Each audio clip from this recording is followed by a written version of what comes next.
শক্তিশালী ক্ষেপণাস্ত্রে সজ্জিত রাশিয়ার যুদ্ধজাহাজ আর সাবমেরিন এখন যুক্তরাষ্ট্রের খুব কাছাকাছি অবস্থান করছে।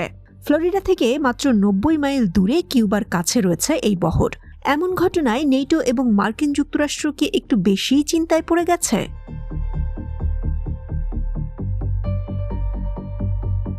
অ্যাডমিরাল গোর্শকভ নামে একটি ফ্রিগেটের নেতৃত্বে রাশিয়ান জাহাজগুলো হাইপারসনিক মিসাইল সহ উন্নত অস্ত্রে সাজানো। রাশিয়া থেকে যাত্রা শুরু করে ১৭ মে।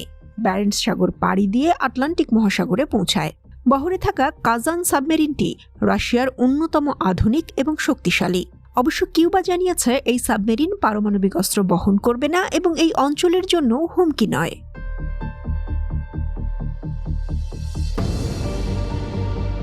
কাজান সাবমেরিন বিভিন্ন ধরনের ক্ষেপণাস্ত্র উৎক্ষেপণ করতে পারে এবং এটি রাশিয়ার জন্য একটি গুরুত্বপূর্ণ সামরিক সম্পদ হয়ে উঠেছে।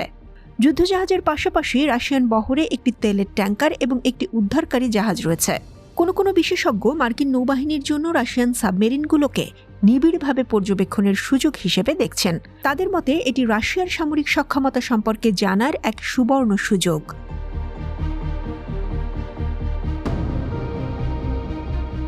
নেটো রাশিয়ার ফ্লোটিলার নিবিড়ভাবে পর্যবেক্ষণ করছে। রাশিয়ান নৌবাহিনীর প্রকাশিত একটি ভিডিওতে দেখা গেছে নেটোর একটি P-8 বিমান সেগুলোকে ট্র্যাক করছে। কানাডার মতো অন্যান্য দেশও রাশিয়ার জাহাজ ট্র্যাকিংয়ে যুক্ত রয়েছে। মার্কিন নৌবাহিনীও এই অভিযানে সক্রিয়ভাবে জড়িত। তারা আটলান্টিক মহাসাগরে বছরের পর বছর ধরে কানাডার সামরিক বাহিনীর সাথে ঘনিষ্ঠভাবে কাজ করছে।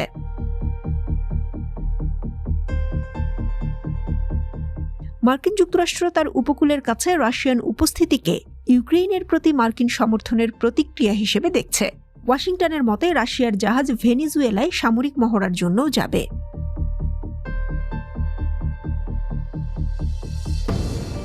এই পরিস্থিতি স্নায়ুযুদ্ধের সময় কিউবার ক্ষেপণাস্ত্র সংকটের স্মৃতি ফিরিয়ে আনছে, যখন কিউবায় সোভিয়েত ক্ষেপণাস্ত্র মোতায়েন করা হয়েছিল এবং জন্ম দিয়েছিল একটি বড় সংকটের। ২০২২ সাল থেকে রাশিয়া এবং কিউবার মধ্যে সম্পর্ক উন্নত হয়েছে। তাদের নেতাদের মাঝে ঘন ঘন বৈঠক হয়েছে। কিউবা রাশিয়ার বিরুদ্ধে আন্তর্জাতিক নিষেধাজ্ঞায় যোগ দেয়নি এবং নেটোর সমালোচনাও করেছে। মার্কিন গোয়েন্দা কর্মকর্তারা মনে করেন ইউক্রেন আগ্রাসনের পর থেকে রাশিয়ার বৈশ্বিক সামরিক তৎপরতা বেড়েছে। বিশ্বমঞ্চে তার শক্তি দেখাচ্ছে মস্কো।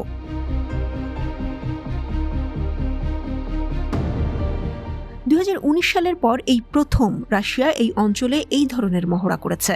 তারা পরবর্তীতে বিশ্বজুড়ে আরও মহড়া চালাবে। এই মহড়ায় মস্কো দেখাতে চায় যে তাদের নৌবাহিনী বেশ শক্তিশালী এবং তারা গুরুত্বপূর্ণ জায়গায় যুদ্ধজাহাজ মোতায়েন করতে পারে।